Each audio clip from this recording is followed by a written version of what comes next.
What the f was that?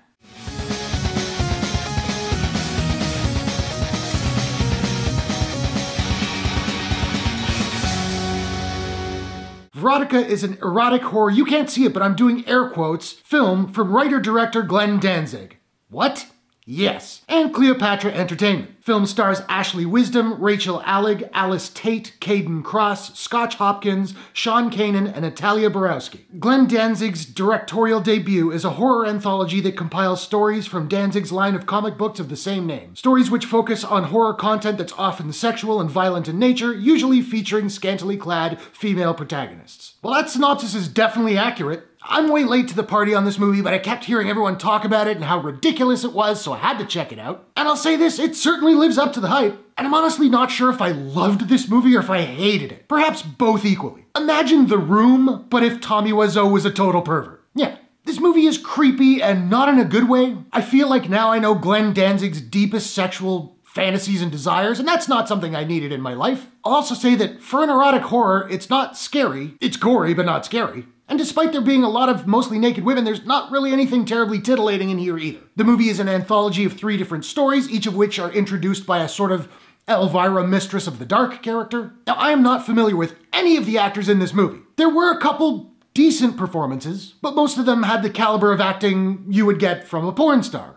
Most of them looked like porn stars, and at least one of them is a porn star. Granted, given the dialogue these poor people are being made to say, I don't imagine even Meryl Streep could do a whole lot with it. And it really is awful and insanely repetitive. There are scenes like, no, not my face. What do you want with my face? I need my face. That's my face. I'm not exaggerating. Now, speaking of porn stars, the production quality of this movie is maybe the level of, say, a mid-budget porn parody. And that's what it looks like. It's borderline amateur. There's a scene where you can clearly see the actress's microphone. There's a scene where I'm pretty sure somebody bumped into the camera and they didn't bother refilming it. There's a scene where a couple of cops have to take a battering ram to a locked door, but clearly the budget didn't have the money to bust and replace the door. So the actor's just like going and then pulling his punch at the last second and just tapping the battering ram against the door.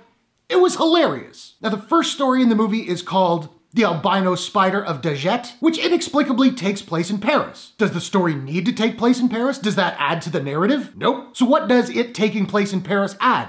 I'll tell you. Terrible French accents. I guess Glenn Danzig doesn't speak French, I can't blame him, I don't know much of it myself. But this entire sequence is in English, except for the odd occasion where I guess Danzig knows a French word and then he just throws it in. There's a scene where 2 characters are getting it on and the dude just keeps going, oui, oui, or somebody says, fantastique. There is a murderer in this story who is on the loose and he kills people by breaking their necks. And we see a news reporter, again with a terrible French accent, saying, this murderer kills his victims by breaking their necks. So the people in the press have begun referring to him as le neck breaker.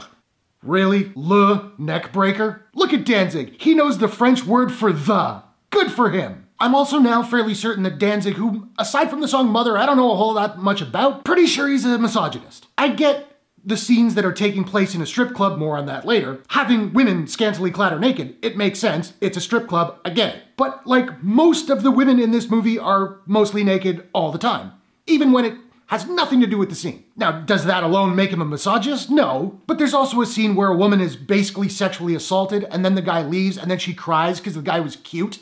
And we have dudes calling women bitches and a lot more nasty words as well. Now, speaking of the strip club, the second story features a woman who works in a strip club. And there's a scene where the camera's just cruising through the club, watching all the dancers dance. There's next to no dialogue. There's zero narrative purpose. And this goes on for about 5 minutes. And then, bafflingly, we cut to a different scene. It's so unnecessarily gratuitous. And I get the gratuity is kind of point of this movie, but still, it really just feels like Danzig getting his rocks off. And the editing is a mess. There are a bunch of scenes where the scene is basically over, but then the camera just keeps focusing on the characters who aren't doing anything for an uncomfortably long time and then fades to black. The detectives in the second story are absolutely and certainly not purposefully hilarious, and this thing happens there with them as well. There are a bunch of scenes where the detectives are standing around going, she was so young. It's so sad.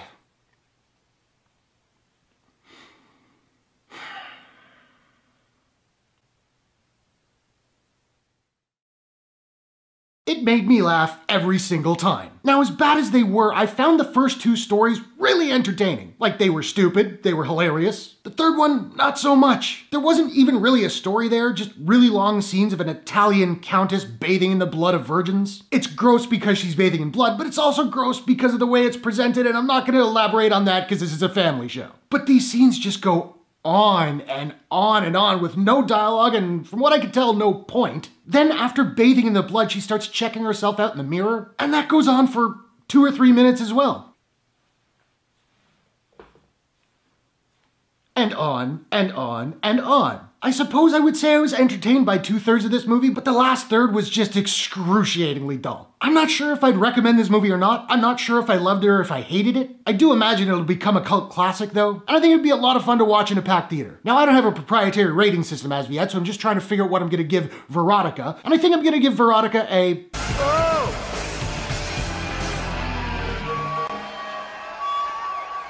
I can't go on. This is bull. Out of 10. So now, I don't know, have you seen Verotika? What did you think about it? What is your favorite sort of schlocky, pulpy, erotic thriller horror of all time? Whatever your thoughts, hit the comments below. Let's discuss. If you enjoyed this review, please smash that like button and give it a share if you really enjoyed it. And hey, why not take a second, do me a favor, click subscribe and ring that bell to subscribe to my channel for more movie reviews, entertainment news, trailer reactions, all that good stuff. Hope you guys are all safe and healthy. Thanks very much for watching. I'll see you guys in the next one. Take care.